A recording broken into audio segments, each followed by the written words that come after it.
2014 March 8 ലോകം ഉണർന്നത് ആ വാർത്തയിലാണ്. Breaking news tonight, a Malaysia Airlines flight with 239 people on board, including 4 Americans, has gone missing.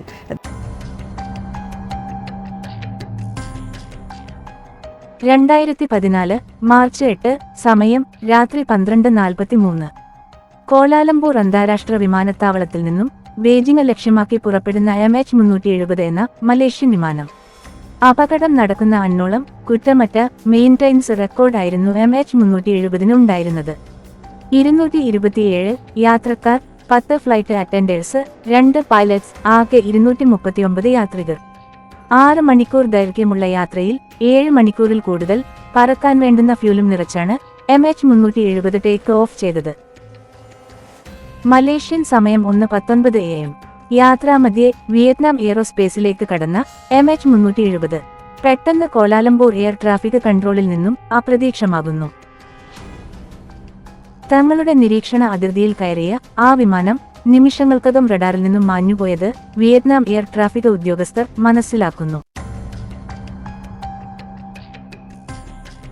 അരമണിക്കൂറോളം ആ വിമാനവുമായി ബന്ധപ്പെടാൻ നോക്കി പരാജയപ്പെട്ട അവർ ആ വിവരം കോലാലംപൂർ എയർ ട്രാഫിക് കൺട്രോളിനെ അറിയിക്കുന്നു. സമയം കടന്നു പോകുന്നു. രാവിലെ 6 മണി കഴിഞ്ഞ് 32 മിനിറ്റ്. ബീജിംഗ് വിമാനത്താവളത്തിൽ MH370 ലാൻഡ് ചെയ്യേണ്ടിയിരുന്ന എസ്റ്റിമേറ്റഡ് ടൈം ഓഫ് അറൈവൽ ആണത്. പക്ഷേ വിമാനം ലാൻഡ് ചെയ്യുന്നില്ല. അതോടെ വിമാനത്തിന്റെ തിരോധാനം ഏതാണ്ട് ഉറപ്പായി. വാർത്ത ലോകം മുഴുവൻ പരന്നു. ആ തിരോധാനം പിന്നീട് ഏവിയേഷൻ മിസ്റ്ററികളിലെ ഏറ്റവും വലിയ ഒന്നായി മാറുകയും ചെയ്തു. അന്വേഷണത്തിന്റെ പ്രാരംഭഘട്ടത്തിൽ തന്നെ അതൊരു അസാധാരണ മാഞ്ഞുപോകലായിരുന്നു എന്ന് മനസ്സിലാകുന്നുണ്ട്. അതിലേക്ക് നയിച്ചത് ഒന്നിലധികം കാരണങ്ങളായിരുന്നു. സാധാരണ വിമാനത്തിന് എന്തെങ്കിലും അപകടമുണ്ടായാൽ ആദ്യം ETCയിലേക്ക് വരേണ്ടതായ ഡിസ്കസ് കോൾ വന്നിട്ടില്ല എന്നുള്ളതാണ്. ഇനി അത്ര പെട്ടെന്നാണ് തകർന്നു വീണതെങ്കിൽ വിമാനം അപ്രതീക്ഷമായ സൗത്ത് ചൈന കടലിനും വിയറ്റ്നാമിനും ഇടയിൽ വിമാനത്തിന്റെ അവശിഷ്ടം കണ്ടെത്തേണ്ടതാണ്.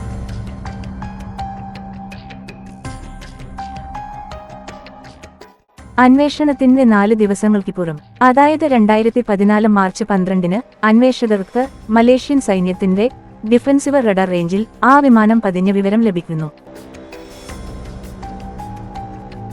ആ ഇൻഫർമേഷൻ വിലക്കെടുത്താൽ കാണാതാവുന്നതിനു മുൻപ് MH370 വിമാനം അതുവരെ സഞ്ചരിച്ച ദിശയിൽ നിന്നും മാറി തിരികെ മലേഷ്യക്കു കുറേക്കെ കടന്ന് സുമത്താക്ക് അടുത്ത് വെച്ച് മലേഷ്യൻ ഡിഫൻസീവ് റഡാർ റേഞ്ചും കടന്ന് സഞ്ചരിച്ചു എന്ന് മനസ്സിലാക്കാൻ സാധിക്കുന്നു. എല്ലാ വിമാനങ്ങളും യാത്രാമധ്യേ 1 മണിക്കൂറിനിടയിൽ തന്റെ ഏറ്റവും അടുത്തുള്ള ഉപഗ്രഹങ്ങളിലേക്ക് അയക്കുന്ന ഹാർട്ട് ബീറ്റ് എന്ന ഹാൻഡ്ഷേക്ക് സിഗ്നൽ ഉണ്ട്. അങ്ങനെ ഒരു സിഗ്നൽ MH370 ഇന്ത്യൻ മഹാസമുദ്രത്തിന് മുകളിൽ സ്ഥിതി ചെയ്യുന്ന ഇൻമാർസാറ്റ് എന്ന ഉപഗ്രഹത്തിന് അയച്ചിട്ടുണ്ട്. അതുവരെ കിട്ടിയ ഇൻഫർമേഷൻ ഡാറ്റ വെച്ച് അന്വേഷണം ഓസ്ട്രേലിയയുടെ ഇന്ത്യൻ ഓഷ്യൻ റേഞ്ചിലേക്ക് ചുരുക്കുന്നു. അതുവരെയുള്ള അന്വേഷണത്തിന്റെ ഫലമെന്നോണം അവർക്ക് ഒരു കാര്യം മനസ്സിലാകുന്നു. ഇൻമാർസാറ്റ് ഉപഗ്രഹത്തിന് ലഭിച്ച ലാസ്റ്റ് പിങ്ങിനു ശേഷം വിമാനത്തിന്റെ ആൾട്ടിറ്റ്യൂഡ് പെട്ടെന്ന് നഷ്ടപ്പെട്ടിട്ടുണ്ട്. അതായത് വിമാനം വളരെ പെട്ടെന്ന് കടലിലേക്ക് കൂപ്പുകുത്തിയിട്ടുണ്ട് എന്ന്. 7.5 മണിക്കൂറോളം പറന്നതിനു ശേഷം ഇന്ധനം പൂർണ്ണമായും തീർന്നതാകാം ആ കൂപ്പുകുത്തലിനു കാരണം. അതുവരെ ലഭിച്ച ഡാറ്റകളുടെ അടിസ്ഥാനത്തിൽ തിരച്ചിൽ 23,000 ചതുരശ്ര മൈൽ അടിയാക്കി ചുരുക്കുന്നു. പക്ഷേ വിമാനത്തിന്റെ ഒരു അവശിഷ്ടവും ലഭിക്കുന്നില്ല.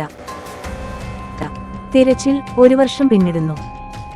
2015 ജൂലൈ മാസം തിരച്ചിൽ നടത്തുന്ന സ്ഥലത്തുനിന്നും 3000 മൈൽ അകലെ കിടക്കുന്ന റിയൂണിയൻ ഐലൻഡ് തീരത്തുനിന്നും MH370 വിമാനത്തിന്റെ ഫ്ലാപ്പറോൺ കണ്ടുകിട്ടുന്നു. കൂടാതെ മൊസാംബിക്കിൽ നിന്നും രണ്ടാമതും വിമാനത്തിന്റെ ഒരു മെറ്റൽ ഭാഗം കിട്ടുന്നു. പിന്നീട് പലപ്പോഴായി 15 വിമാനം അവശിഷ്ടങ്ങൾ ഇന്ത്യൻ മഹാസമുദ്രത്തിന്റെ പടിഞ്ഞാറെ ഭാഗത്തു നിന്നും ലഭിക്കുന്നുണ്ട്. പക്ഷേ ഈ തെരച്ചിലുകൾക്കൊന്നും MH370 വിമാനത്തിന്റെ പ്രധാന ഭാഗങ്ങൾ കണ്ടെത്താൻ സാധിക്കുന്നില്ല. വർഷങ്ങളുടെ തെരച്ചിലിന് ഇപ്പുറം പ്രധാന ഭാഗങ്ങൾ ഒന്നും കിട്ടാതെ വന്നതോടെ 2018 മെയ് മാസത്തിൽ മലേഷ്യൻ ഗവൺമെന്റ് ഇനി തെരച്ചിലിനു വേണ്ടി ഫണ്ട് ചെലവിടില്ലെന്നും ഗവൺമെന്റ് സപ്പോർട്ട് ചെയ്തുള്ള തെരച്ചിലുകൾ ഇനിയില്ല എന്നും പ്രസ്താവിക്കുന്നു. വിമാനത്തിന്റെ കാണാതാകലിനെക്കുറിച്ച് പരക്കെ പരന്ന ചില ഗൂഢാലോചന സിദ്ധാന്തങ്ങളുണ്ട്. അതിൽ ചിലതിലേക്ക്. അതിൽ ആദ്യത്തെ സംശയത്തിന്റെ മുൾമുന നീളുന്നത് വിമാനത്തിന്റെ ക്യാപ്റ്റൻ സാഹാരി അഹമ്മദ് ഷായിലേക്കാണ്. അതിനുള്ള കാരണങ്ങൾ ഇവയാണ്. ഒന്നാമത്തെ കാരണം, ബീജിംഗ് ലക്ഷ്യമാക്കി പോയ വിമാനം മനഃപൂർവ്വം ആരെങ്കിലും ദിശ തിരിക്കാതെ ഒരിക്കലും ഓട്ടോപൈലറ്റ് മോഡിൽ 180 ഡിഗ്രി തിരിഞ്ഞ് തിരിച്ചു പറക്കില്ല എന്നതാണ്.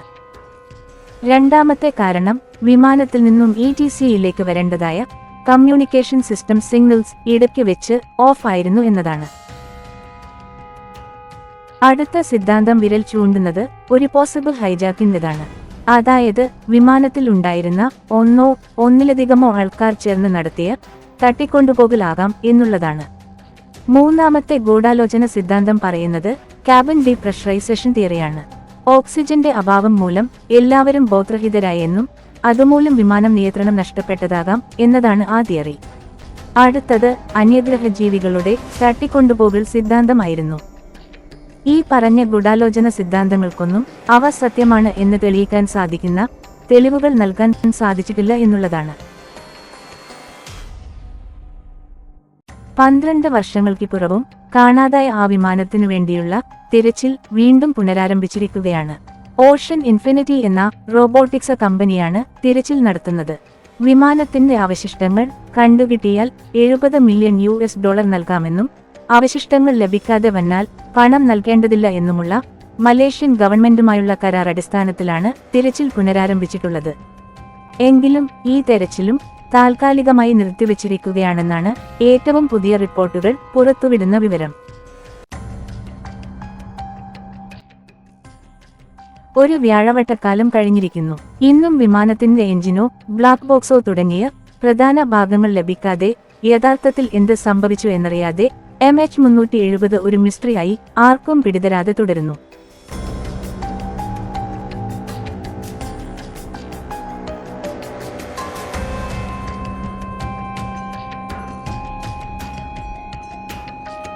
ചാനൽ ഇഷ്ടപ്പെട്ടെങ്കിൽ സപ്പോർട്ട് ചെയ്യുക. ഇതുപോലുള്ള കൂടുതൽ വിവരങ്ങളുമായി ഇനിയും കാണാം.